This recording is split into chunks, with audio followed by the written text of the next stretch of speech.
Lucas capítulo 10, nós vamos ler do verso 25 a 37. Aqueles que acharam, mesmo assentados, leem comigo, vamos ler juntos. Lucas 10, 25 até o 37, a Bíblia diz assim: E eis que certo homem, intérprete da lei, se levantou com o intuito de pôr Jesus à prova, e disse-lhe: Mestre, que farei para herdar a vida eterna? Então Jesus lhe perguntou: que está escrito na lei? Como interpretas? A isto ele respondeu: Amarás o Senhor teu Deus de todo o teu coração, de toda a tua alma, de todas as tuas forças e de todo o teu entendimento. E amarás o teu próximo como a ti mesmo.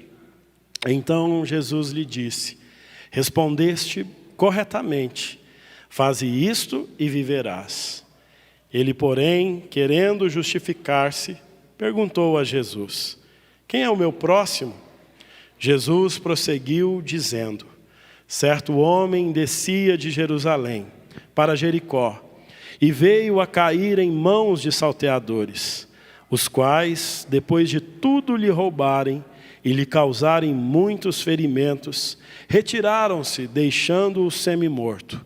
Casualmente, descia um sacerdote por aquele mesmo caminho, e vendo-o, passou de largo.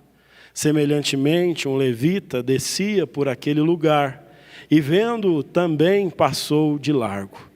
Certo samaritano que seguia o seu caminho, passou-lhe perto, e vendo-o, compadeceu-se dele. E chegando-se, pensou-lhe os ferimentos, aplicando-lhes óleo e vinho, e colocando-o sobre o seu próprio animal, levou-o para uma hospedaria e tratou dele. No dia seguinte, tirou 2 denários e os entregou ao hospedeiro, dizendo: Cuida deste homem, e se alguma coisa gastares a mais, eu te indenizarei quando voltar. Qual destes 3 te parece ter sido próximo do homem que caiu nas mãos dos salteadores? Respondeu-lhe o intérprete da lei: O que usou de misericórdia para com ele.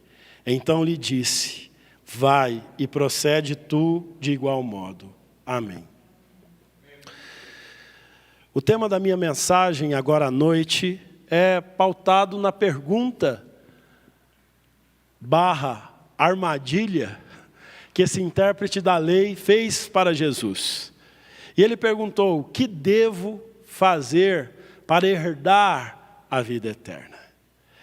Aqui no versículo 25, a Bíblia diz o seguinte: E eis que certo homem, intérprete da lei, se levantou com o intuito de pôr Jesus à prova. E disse-lhe: Mestre, que farei para herdar a vida eterna? Aqui nós temos Jesus e um intérprete da lei. Nós temos Jesus e um estudioso da palavra de Deus, do Antigo Testamento, um doutor da lei. Aqui nós temos Jesus e um acadêmico. E esse acadêmico faz uma pergunta a Jesus com o intuito, de acordo com o texto, de pôr Jesus à prova. Nós vemos neste intérprete da lei uma motivação errada. Não há nenhum problema em fazermos perguntas sobre as Escrituras, para tirar as nossas dúvidas. Ontem eu fui visitar um irmão e ele disse: Pastor, me desculpe, porque eu faço muitas perguntas sobre a Bíblia e sobre Deus. Eu disse: meu irmão, não há nenhum problema em você perguntar para tirar as suas dúvidas. O problema deste intérprete da lei é que ele tinha uma motivação errada ao perguntar. A sua pergunta não foi motivada pelo interesse de aprender algo sobre Deus, ou de encontrar uma resposta bíblica. Mas o interesse da sua pergunta era provar Jesus. Ele queria envergonhar Jesus. Ele queria colocar Jesus em maus lençóis. Sabe, no presbitério tem uns mestres da lei que são assim. Quando um seminarista vai ser examinado, tem uns que eu fico pensando que algumas perguntas que eles fazem, parece que tem o intuito não de examinar quem está a caminho do ministério, mas de envergonhar. No entanto, este mestre da lei, embora fosse um doutor da palavra de Deus, ele mostra que a sua teologia era equivocada. Ele faz uma pergunta errada. Ele pergunta o que ele precisaria para fazer, o que ele precisaria fazer para herdar a vida eterna. Nós sabemos, primeiro, que essa pergunta está errada, porque ninguém precisa fazer nada para herdar alguma coisa. O herdeiro o é por direito. Meu pai, quando morrer, eu vou ficar com a herança dele. Não sei qual que é ainda, né? Mas espero um dia descobrir. Aquele homem, e nós não precisamos fazer nada para herdarmos alguma coisa. A herança já é um direito do filho. Aquele homem tem a teologia errada, porque ele acreditava que para ir para o céu, para ter a vida eterna, ele precisaria fazer algo. A teologia daquele homem estava equivocada, porque ele acreditava que a salvação da sua vida estava condicionada a algo que ele fizesse. Que a salvação da sua vida estava condicionada às suas obras. Ele acreditava nisso. Irmãos, há muitas pessoas nos nossos dias, irmãos nossos, que estão com a teologia equivocada, como a deste intérprete da lei. Muitas igrejas, muitos crentes acreditam que eles vão receber a vida eterna mediante algo que eles fizerem. No entanto, o Senhor Jesus, no versículo 26, responde da seguinte forma: o que está escrito na lei? Como a interpretas? Jesus leva aquele homem à reflexão. E ele pede para que aquele homem resuma a lei de Deus. E nós sabemos que os mandamentos de Deus são resumidos como aquele homem muito bem respondeu. No versículo 27. A lei diz: amarás o Senhor teu Deus de todo o teu coração, de toda a tua alma e de todas as tuas forças e de todo o teu entendimento. E amarás o teu próximo como a ti mesmo. Jesus pergunta ao homem, o intérprete da lei, um doutor da lei. Ele disse: o que a Bíblia fala? O que a lei de Deus fala? O que está revelado, registrado na lei? E ele responde: amarás o Senhor teu Deus de todo o teu coração, de toda a tua alma, de todas as tuas forças e de todo o teu entendimento. E amarás o teu próximo como a ti mesmo. Então, no versículo 28, Jesus responde àquele homem: respondeste corretamente, faze isto e viverás. Então Jesus disse àquele homem: você respondeu certo, faze isso e viverás. Só que aí Jesus coloca aquele homem em um grande problema. E agora aqui nós estamos diante do versículo 28, nós temos um grande problema diante de nós. Quero perguntar a vocês: quem aqui nesta noite consegue amar a Deus de todo o seu coração? Quem aqui nesta noite consegue amar a Deus com toda a sua alma, com todas as suas forças e com todo o seu entendimento? Quem aqui nesta noite consegue amar a Deus de forma perfeita, como este texto nos pede? Quero perguntar a cada um de nós aqui: quem de nós aqui conseguimos amar o nosso próximo como a nós mesmos. Então, duas coisas. Quem de vocês aqui conseguem amar a Deus e amar o próximo de forma perfeita? Por favor, fique de pé. Aquele intérprete da lei se viu na mesma enrascada que nós. Se a salvação depender de amarmos a Deus e amarmos o próximo de forma perfeita, significa que nós todos estamos o quê? Perdidos. Quando Jesus pede para que aquele homem cite o que a lei de Deus está falando, Jesus não está nos ensinando que nós devemos observar a lei de Deus para sermos salvos. Eu gosto da ilustração que diz que a lei de Deus é como um espelho para nós.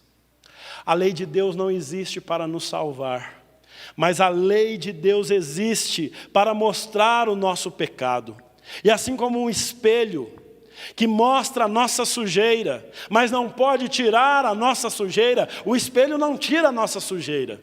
O espelho não tira a sujeira que está no nosso rosto. A lei de Deus como um espelho, ela mostra que somos pecadores. A lei de Deus nesta noite, meus irmãos, ela está tão somente nos mostrando que eu e você, e todos os homens que vivem nesta terra, que nós não conseguimos amar a Deus de maneira perfeita, e não conseguimos amar o próximo. A lei de Deus, ela nos mostra o nosso pecado, e nos toma pelas mãos, e nos leva até o Senhor Jesus. É por isso que eu e você precisamos de Jesus. Porque nós não conseguimos amar o próximo, amar a Deus e amar ao próximo de maneira perfeita. A lei de Deus, ela mostra o nosso pecado, mas ela nos aponta para Jesus. E aquele homem, aquele intérprete da lei, com o intuito de se justificar, faz outra pergunta ao Senhor Jesus. Ele pergunta o seguinte, versículo 29. Ele, porém, querendo justificar-se, perguntou a Jesus: quem é o meu próximo?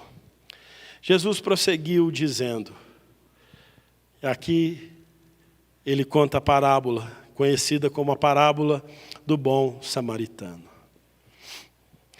E só um adendo, meus irmãos, percebam que o texto bíblico, ele não foca na pessoa do bom samaritano.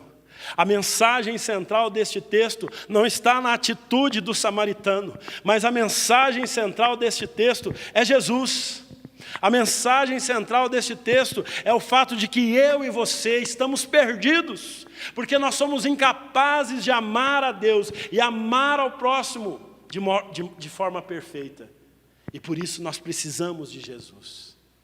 Mas ainda assim, diante desta tentativa de se auto-justificar ou auto-defender do intérprete da lei, Jesus vai contar esta parábola do bom samaritano, que nós devemos tomar o cuidado para não colocar o nosso foco no samaritano, mas o foco central de toda a Escritura Sagrada. Charles Spurgeon dizia, todos os versículos da Bíblia levam para Jesus, e este texto não é diferente. A principal mensagem é que Jesus é o Salvador de todos nós que estamos perdidos. Mas ele então conta esta parábola. Versículo 30. Jesus prosseguiu dizendo, certo homem descia de Jerusalém para Jericó. E veio cair na mão de salteadores, os quais, depois de tudo lhe roubarem e lhe causarem muitos ferimentos, retiraram-se, deixando-o semi-morto. Então aqui no versículo 30, Jesus, nesta parábola, ele aproveita para trazer aqui uma realidade que acontecia nos seus dias. O caminho de Jericó para Jerusalém, ou de Jerusalém para Jericó, era um caminho perigosíssimo. Era uma descida, um despenhadeiro cercado por um deserto rochoso, onde havia cavernas. Eu imagino, né, claro, eu não sou igual um pastor que uma vez pregando, ele disse assim, ó, Jerusalém é assim, porque eu já fui lá 1, 2 e 3 vezes e posso falar. Eu nunca fui lá em Israel. Se você quiser fazer uma vaquinha, boa ideia, né? Pensou a igreja fazer uma vaquinha para eu e a Janaína passar uns dias lá em Israel. Mas eu não fui em Israel. Mas eu imagino um pouco que Israel possa ser parecido com as imagens, ou esse lugar um pouco parecido com o que a gente está vendo no Afeganistão. Vocês percebem, o Afeganistão é um lugar cercado por rochas, né? Quando nós estamos assistindo o noticiário, ali há muitas rochas, e os talibãs ficaram 20 anos dentro daquelas cavernas, e a nação mais poderosa do mundo não conseguiu achar aqueles homens dentro desses buracos. Então imagino que pode ser que a estrada de Jericó para Jerusalém, que era um lugar deserto, rochoso, com caverna, aonde os ladrões ficavam escondidos. E os historiadores dizem que fazer uma viagem sozinho de Jerusalém a Jericó, ou de Jericó a Jerusalém, era pedir para ser assaltado. Era pedir para ser assaltado ou morto na certa. Mas Jesus conta a história deste homem. E conta essa parábola trazendo fatos reais dos seus dias. E ele diz que este homem foi roubado, ferido e deixado à beira da morte na estrada. E Jesus vai falar da indiferença de 2 religiosos. Versículo 31 diz assim: casualmente descia um sacerdote por aquele mesmo caminho, e vendo-o passou de largo. Semelhantemente, um levita descia por aquele lugar, vendo-o também passou de largo. Os religiosos foram indiferentes ao sofrimento deste homem. A Bíblia diz que além de serem indiferentes, eles foram para o outro lado da estrada. Bom, quem de nós aqui podemos condená-los? Quantas vezes nós passamos na estrada e vemos alguém com o carro quebrado e tocamos a viagem? Quantas vezes nós pensamos, eu podia até ajudar, mas e se eu for assaltado? Talvez foi o que passou no coração destes homens, nós não sabemos. Ou talvez eles não tenham ajudado por não querer tocar em alguém que estivesse ferido e se tornarem impuros cerimonialmente.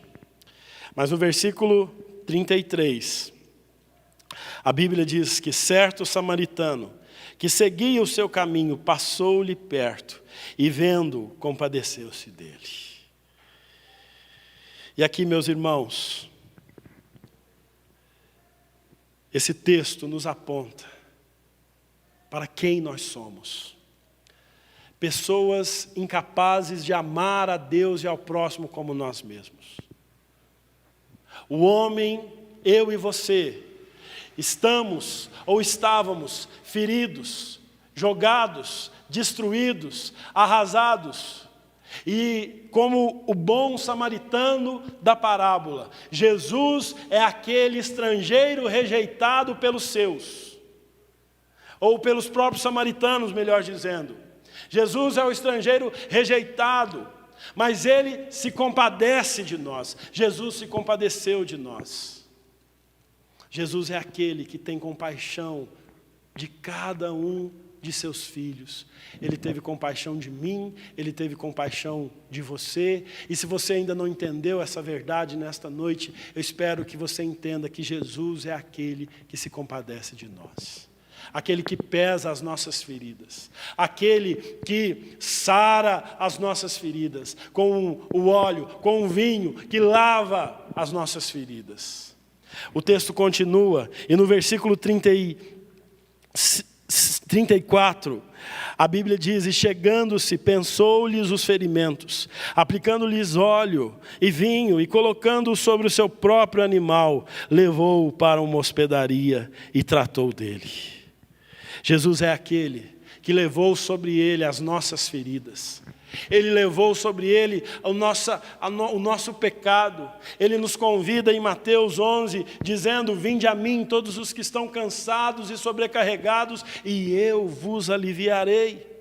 No versículo 35, a Bíblia diz: no dia seguinte, tirou 2 denários e os entregou ao hospedeiro, dizendo: cuida deste homem. E se alguma coisa gastares a mais, eu te indenizarei quando voltar. Jesus é aquele que pagou o preço que nós não poderíamos pagar. Ele deu a sua própria vida, Ele pagou o preço dando a sua vida por nós, e nos salvou, e nos resgatou. Jesus fez o que nós jamais poderíamos fazer, Ele nos salvou. Então, Jesus pergunta no versículo 36 ao intérprete da lei: qual destes 3 te parece ter sido próximo do homem que caiu nas mãos dos salteadores? Respondeu-lhe o intérprete da lei: o que usou de misericórdia para com ele. Então lhe disse: vai e procede tu de igual modo. É interessante que parece que esse intérprete da lei tem a dificuldade, ele entende, ele quer pegar Jesus, mas ele acaba caindo na sua própria armadilha. E ele entende o que Jesus falou. Ele entende a sua condição diante de Deus. Ele entende que ele não poderia fazer nada para herdar a vida eterna, para ganhar a vida eterna. Ele entende isso, e parece que por conta de preconceitos raciais, ele tem dificuldade de falar o nome do samaritano. Porque Jesus falou do sacerdote, do levita e do samaritano. Mas esse homem, intérprete da lei, ele diz: o que usou de misericórdia para com ele. Então lhe disse: vai e procede tu de igual modo. Irmãos, eu quero concluir a minha mensagem nesta noite